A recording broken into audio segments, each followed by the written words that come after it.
अस्सलाम वालेकुम guys, welcome back to the Khan blogs. कैसे हैं आप सब लोग? उम्मीद करती हूँ ठीक ठाक होंगे, खैर खैरियत से होंगे। तो गाइस, मुझे नहीं पता मेरी आवाज़ से आप लोगों को अंदाज़ा हो रहा है कि नहीं कि मैं कितनी कितनी कितनी कितनी कितनी कितनी कितनी कितनी कितनी ज़्यादा खुश हूँ। मतलब मुझे खुद पता नहीं चल रहा मैं कितनी ज़्यादा खुश हूँ। खैर, मेरी आंखों की और मेरी हालत से आपको, मतलब मेरी आंखों की हालत से और मेरी हालत से आप लोगों को लग रहा होगा नहीं कि मैं खुश हूँ, क्योंकि 2 दिन से मैं ठीक से सो नहीं पाई हूँ। पता नहीं क्यों, मतलब पता है, मुझे पता है कि क्यों, लेकिन आप लोगों को पता नहीं कि क्यों। तो मैं आपको बताते चलती हूँ कि मेरा पीएफ का इनिशियल क्लियर हो गया है। ये अच्छा, सॉरी, ये वाला थोड़ा वो हो गया था। अच्छा, पहले तो मैं आपको बताती चलती हूँ कि मेरा आज पीएफ का इनिशियल क्लियर हो गया। Interview plus medical plus initial test वो सारे क्लियर हो गए हैं। अब मुद्दे की बात पे आते हैं कि मैंने एक्सपीरियंस शेयर करना है, जाहिर सी बात है आप सबसे। तो मैं पहले से आपको डे 1 से आज तक सब कुछ बताती चलती हूँ। नंबर 1, इंडक्शन जब आती हैं तो जो पीएफ की वेबसाइट है, जिसका लिंक डिस्क्रिप्शन में है, वो रेड हो जाता है, वो ब्लिंक करता रहता है और साथ में लिखा होता है कि ये वाली इंडक्शन स्टार्ट होने वाली है, इंडक्शन आने से पहले। और उसके बाद भी जब आती है तो रजिस्ट्रेशन के लिए वो बॉक्स ब्लिंक करता रहता है। नंबर 1 वहाँ से रजिस्ट्रेशन का हो गया ख़त्म। अब आपका आता है कि आपने इनिशियल टेस्ट देना है। इनिशियल मैंने जीडीपी के लिए अप्लाई किया था। मेरे इनिशियल में था पहले इंटेलिजेंस, उसके बाद फिज़िक्स, उसके बाद इंग्लिश। इंटेलिजेंस में आपके 40 वर्बल और 60 नॉन वर्बल होते हैं। नॉन वर्बल और वर्बल का मतलब क्या है? नॉन वर्बल मतलब वो शेप्स होती हैं, मतलब कि कोई भी शेप होंगी, उनमें से या तो सीरीज़ टाइप होती हैं कि इसके बाद ये आता है तो इसके बाद क्या आएगा, और या होते हैं कि इनमें से ऑड वन आउट सीरीज, मतलब नॉन वर्बल में शेप्स होती हैं, उनमें से एक शेप डिफरेंट होती है तो आपने उसको निकालना होता है। एंड वर्बल में ये होता है कि जनरल बेसिक से जनरल नॉलेज के क्वेश्चंस होते हैं। ओके, उसके बाद अब फिज़िक्स में भी यूनिट्स और डायमेंशंस वगैरह होते हैं और ज़्यादा डिटेल की चीज़ें नहीं होती। और इंग्लिश में sentence completion, active passive, synonym antonym हो जाते हैं, ज़्यादातर प्रपोजिशंस वाले होते हैं, और sentence completion and fill in the blanks type होते हैं। तो अब मैं अपने एक्सपीरियंस क्योंकि आपके साथ शेयर कर रही हूँ तो मैं बताती हूँ कि मेरा टेस्ट कैसा गया। मेरा टेस्ट था 24 को, मैंने किसी को बताया था कि मेरा 28 को है। 28 को मेरा मेडिकल था। मैं सोच रही थी कि मेरा सब कुछ एक बार हो जाए तब मैं डिटेल वीडियो बनाऊंगी, नहीं तो आपको भी टाइम वेस्ट होगा और मेरा भी होगा। 24 को मेरा इनिशियल टेस्ट था, उसके लिए हमें टाइम दिया था 8:30, लेकिन शुक्र है मुझे किसी ने बता दिया था कि जल्दी जाएँ, लेकिन मैं फिर भी इतना जल्दी नहीं गई। आप जितना जल्दी हो सके जाएँ अगर आप जल्दी फारिग होना चाहते हैं, क्योंकि बहुत टाइम लगता है सीरियसली। तो इनिशियल के दिन मैं कोई 7:30 बजे पहुंची। उसके बाद हमें एंटर किया गया, हम ब्रीफिंग हॉल लेकर गए। ब्रीफिंग हॉल से हमें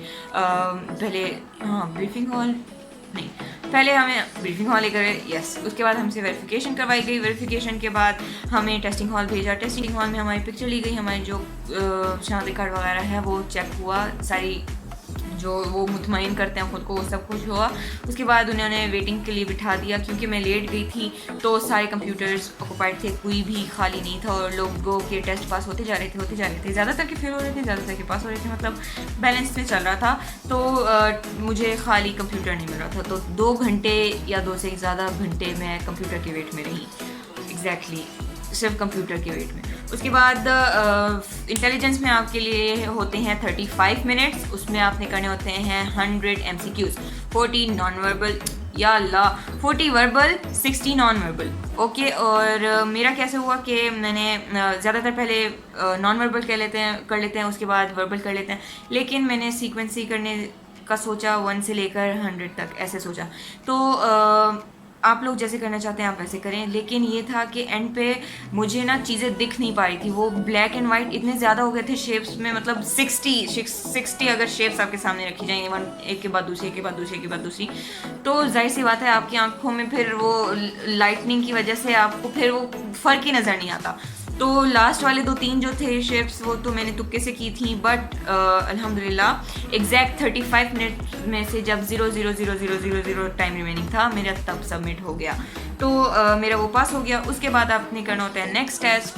नेक्स्ट में आपका फ़िज़िक्स आ जाता है। फ़िज़िक्स के लिए मैंने ऐसी कोई तैयारी की नहीं थी, एक PDF था उसमें जो बेसिक क्वेश्चंस, जो रिपीटेड क्वेश्चंस थे वो दिए हुए थे। मैंने सिर्फ वो रीड की थी, to be very honest, seriously मैंने सिर्फ वो रीड किए थे। और वो भी काफ़ी इजी थे, मतलब 1 radian is equal to this, glass का क्रिटिकल एंगल और यूनिट या फिर किस चीज़ का डायमेंशन सेम है, कौन से दो वो हैं फिज़िकल क्वांटिटीज़ जिनके डायमेंशन चेंज हैं, इनमें से 1 horsepower is equal to this. तो ये वाले क्वेश्चंस थे, बहुत सिंपल से थे, मतलब इजीली हो जाते हैं। उसके बाद वो भी मेरा पास हो गया, वो मेरा 10 मिनट पहले हो गया था आई गेस, हाँ 10 मिनट पहले हो गया था।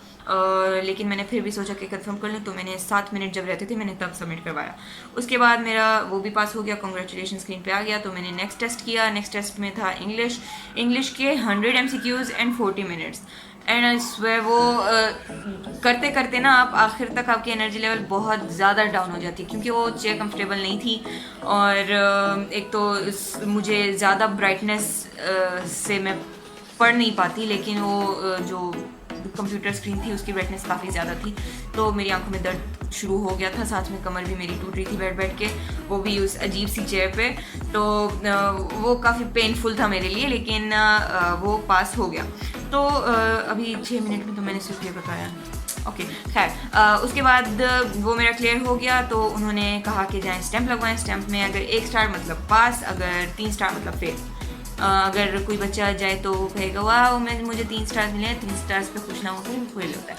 खैर वो एड्रेस वगैरह लिखवाते हैं, एक फॉर्म फिल करवाते हैं। उसके बाद आपको कहते हैं, आपको डेट दे देते हैं कि आपका मेडिकल इस डेट पे होगा। फिर मुझे 4 दिन बाद की डेट मिली मेडिकल की। मेडिकल के लिए जब मैं गई, सबसे पहले तो आपको मुझे टाइम दिया था 6:30 का। मैं एग्जैक्ट 6:30 पे पहुंची। वहाँ पे काफ़ी लंबी लाइन थी मेडिकल के लिए, तो मैं लाइन के आखिर में ही रह गई, क्योंकि मैं एग्जैक्ट टाइम पे पहुंची थी, लेकिन लोग एग्जैक्ट टाइम से आधा घंटा 2 घंटे पहले आए हुए थे, तो उनके लिए एडवांटेज हो गया। लेकिन फ़ायदा फिर भी कुछ नहीं था, होना सब एक साथ ही था। ओके, तो जब हम एंटर हुए उसके बाद हम एंटर हुए, उसके बाद लाइन फॉर्म दिए हमें। फॉर्म में मेडिकल के लिए फॉर्म दिए, उसमें हम लोगों ने अपने एज और कॉन्टैक्ट नंबर्स आई गेस और 2-3 चीज़ें थी वो फिल करनी थी। बाकी जो मेडिकल के लिए नीचे हाइट वेट वगैरह थी वो आपने खुद फिल नहीं करनी थी। तो आप अगर जाएँ तो इज्तिनाब कीजिएगा, क्योंकि दूसरा फॉर्म भी मुश्किल से मिलता है। तो उसके बाद हमें कहा कि आप अपने सॉक्स शूज़ वगैरह सब कुछ उतार दें, और वहाँ पे ज़मीन भी काफ़ी साफ़ नहीं थी, तो काफ़ी इरिटेशन हुई। फिर भी हम लोगों को एक रूम में ले गए। वहाँ पे सबसे पहले तो उन्होंने पिक्चर्स हमारे उस फॉर्म पे स्टेपल की। उसके बाद हमें कहा कि हमें हमारी हाइट चेक की गई 1 by 1 जिसकी हाइट जीडीपी के लिए रिक्वायर्ड 163 सेंटीमीटर है, मतलब 5 फुट 4 इंचेस। अगर आप उससे ½ सेंटीमीटर भी कम है तो भी वो आपको रिलैक्सेशन नहीं देते। That's it. जीडीपी के लिए अगर आपकी हाइट कम है प्लीज़ अप्लाई ना करें, आप सीएई के लिए कर लें, क्योंकि जीडीपी में बिल्कुल रिलैक्सेशन नहीं मिलती हाइट की। ओके, उसके बाद जिसकी हाइट सही आ जाती थी उसका वेट होता था, और उसके बाद आपको साइड पे बिठाते जाते थे ताकि सारे स्टूडेंट्स को मुकाएं। उसके बाद आपके अगले चीज़ों की बारी आती थी। उसके बाद हमें काफ़ी टाइम लगा। उसके बाद तकरीबन 8 बजे हमारा कलर ब्लाइंडनेस टेस्ट हुआ। उसमें होता है कि एक नोटबुक होती है उनके पास, और वो जल्दी से वो उसमें ना डॉट्स होते हैं, कलरफुल डॉट्स, और वो डिफरेंट कलर्स के होते हैं, और उसमें वो डिफरेंट कलर से एक नंबर लिखा हुआ होता है। आपने वो नंबर बताना होता है बेसिकली, तो वो करना होता है आपने। तो उसमें भी मेरा हो गया था CP1 पे उन्होंने मार्क लगा दिया। उसके बाद उन्होंने फिर हमें बिठाया, और फिर उन्होंने कहा कि अब हम लोग आईसाइट टेस्ट करेंगे। आईसाइट टेस्ट में ज़्यादातर लड़कियों को नज़र नहीं आ रहा था, और लेकिन मेरा 6/6 था अल्हम्दुलिल्लाह। तो वो हो गया। उसके बाद जो लेडी डॉक्टर थी उसका वेट किया हम लोगों ने काफ़ी ज़्यादा, क्योंकि मेरा मेडिकल चहलम पे था, चहलम के दिन, तो रोड्स वगैरह बंद थे और ऊपर से सिग्नल्स भी बंद थे, तो कांटेक्ट भी नहीं कर पा रहे थे, तो काफ़ी मिसमैनेजमेंट हो गई थी उस दिन।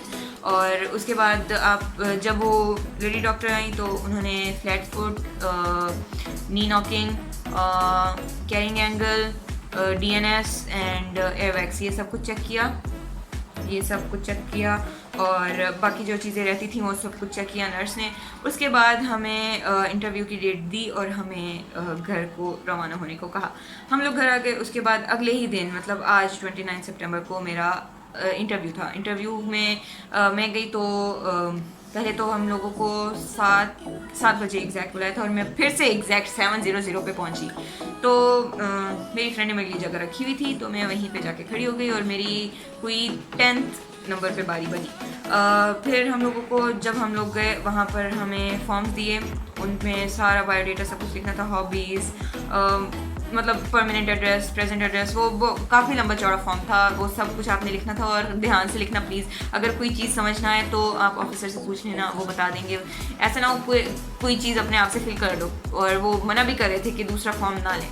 तो वो सब हो गया। उसके बाद उन्होंने कहा कि अपनी ओरिजिनल स्लिप और जो 2 फॉर्म्स दिए थे, एक डिस्क्लेमर फॉर्म था, एक एप्लीकेशन फॉर्म था, उन दोनों को अरेंज करके आपने वेरिफिकेशन करवानी है अपने ओरिजिनल डॉक्यूमेंट्स की। उसके बाद वो फॉर्म्स वो इंटरव्यूअर के पास भेज देते हैं। तो मेरा नंबर था 10th, तो हमारे भेजे। उसके बाद तकरीबन 10 बजे 7 बजे गए थे, 10 बजे इंटरव्यू शुरू हुए और मेरा कोई इंटरव्यू हुआ आई गेस पौने 11। तो मतलब वो काफ़ी किसी का ज़्यादा टाइम लगा रहे थे। हमारा जो इंटरव्यू था वो स्क्वाड्रन लीडर ने लिया, वो साइकोलॉजिस्ट थे, और बाकी एक थे विंग कमांडर, वो भी ले रहे थे, लेकिन उन्होंने बाद में जो बैचेस थे उनका लिया। तो जब वो इंटरव्यू होते गए मेरी इंटरव्यू की बारी आई तो मैंने काफ़ी मैस क्रिएट किया। मतलब वैसे नहीं, मैं कॉन्फिडेंट थी काफ़ी, लेकिन चंद सवालों में मैं डगमगा गई, लेकिन फिर मैंने संभाल भी लिया। तो जब मैं निकली मुझे बिल्कुल उम्मीद नहीं थी कि यार मेरा हो जाएगा, काफ़ी नाउम्मीद थी और सोच रही थी घर जाके फिर से फेल होके मैं वीडियो बनाऊंगी। तो बस मैं बैठी रही और 2:30 बजे जाके कोई फर्स्ट और सेकंड बैच की शॉर्ट लिस्ट तैयार हुई। कैन यू इमेजिन, बंदे ने 11:15 टेस्ट दिया है, 10:30 टेस्ट दिया है और वो बेचारा 2:30 बजे तक वेट करे। तो बस 2:30 बजे लिस्ट आई तो मैं प्रेइंग एरिया में थी और एक लड़की आई अपनी फ्रेंड को बुलाने के लिए कि फर्स्ट और सेकंड बैच की लिस्ट आ गई है। तो मैं गई जस्ट पूछने के लिए, तो उन्होंने कहा कि आप बैठ जाएं। जब मैं बैठी मैंने पूछा कि अब हमें क्या करने के लिए बिठाया, तो उन्होंने कहा कि हम लोग शॉर्टलिस्ट हो गए इसलिए बिठाया। तो मुझे यकीन नहीं आ रहा था क्योंकि मेरा काफ़ी मैसअप हुआ था यार इंटरव्यू, मतलब अजीब सा हुआ था। लाइक मुझे नहीं था यकीन कि मेरा हो जाएगा, लेकिन बहरहाल हो गया। तो मुझे पहले तो यकीन नहीं आ रहा था, आधा घंटा खुद को यकीन दिलाया कि अच्छा हो गया ज़ैनब, हो गया ओके राइट हो गया। फिर मेरा DNS का हुआ था मेडिकल में, तो हमें रेफर फॉर्म दिए और उसके बाद फाइनली हमें घर को रवाना किया। अब रेफर फॉर्म जो दिए हैं उसको हम लोगों ने किसी भी मिलिट्री हॉस्पिटल जाके वो चेकअप करवाना है। अगर आप फिट हैं तो आप जाएंगे दोबारा से सिलेक्शन सेंटर, वहाँ पे वो फॉर्म सबमिट कराएंगे तो वो आपको ISSB का फॉर्म दे देंगे एंड फिर आप ISSB के लिए वेट करेंगे। अब मुझे पता है सवाल क्या होने जा रहे हैं कि कैसे क्वेश्चंस थे। क्वेश्चंस इजी थे। फिर पूछेंगे कि क्या मतलब आपका हो गया। ये मैं बता दूं, ये जो पूरा प्रोसीजर है ना, ये ऐसे समझ लें कि एक पहाड़ी पे आप चढ़ रहे हैं, आपकी रस्सी जो है वो आपको पता है कि किसी भी टाइम टूट सकती है। मतलब ये नहीं है कि बहुत मजबूत रस्सी, आपकी रस्सी किसी भी टाइम टूट सकती है। या तो आप एक कदम लेंगे और रस्सी टूट गई, या आप फुल चढ़ के और मतलब छोटी पे चढ़ने वाले होंगे और आपकी रस्सी टूटी। तो आपने मेंटली प्रिपेयर रखना खुद को, क्योंकि पाकिस्तान में हर साल सिर्फ 3 GDP गर्ल्स सिलेक्ट होती हैं। 1 2 3, जी हाँ, सिर्फ 3 GDP गर्ल्स सिलेक्ट होती हैं। तो आपने ज़्यादा उम्मीदें नहीं लगानी होती, लेकिन खुद पे भरोसा लाजमी है, because self confidence is the key to success, समझिए। तो बस अब मेरा यहाँ तक हो गया है, तो अब आगे जो भी होगा वो मैं बताऊँगी। और मैं इंशाल्लाह ये नहीं है कि बाकी टेस्ट नहीं दूँगी बाकी टेस्ट भी ज़रूर दूँगी। और फ़िलहाल तो ये 3-4 दिन की ख्वारी के बाद मुझे एक दिन का परमानेंट वाला रेस्ट चाहिए, ना कोई काम, ना कोई टेंशन, ना कोई पढ़ाई, ना कुछ, क्योंकि मैंने 3 दिन से तकरीबन अपनी नींद पूरी नहीं की एंड मेरी आंखें अभी भी बंद हो रही हैं, लेकिन मैंने वो टॉम की तरह दिल कर रहा है कि टेप लगा के ऊपर कर दूं ताकि मैं सो ना जाऊं। खैर ये था मेरा एक्सपीरियंस, और अगर आपके कोई और क्वेश्चंस हैं तो आप कमेंट सेक्शन में पूछ सकते हैं, और जाने से पहले वीडियो को लाइक कीजिएगा। और अगर आपने पीएफ के लिए नहीं बाकी चीज़ों के लिए अप्लाई करना है या कुछ आपके क्वेश्चंस हैं तो मतलब बाकी बीएस प्रोग्राम्स के, तो उसके लिए पीछे वीडियोस दी गई हैं, वो देख लें। और हमारे चैनल को सब्सक्राइब कीजिएगा और वीडियो को शेयर कीजिएगा, और दुआ में याद रखिएगा।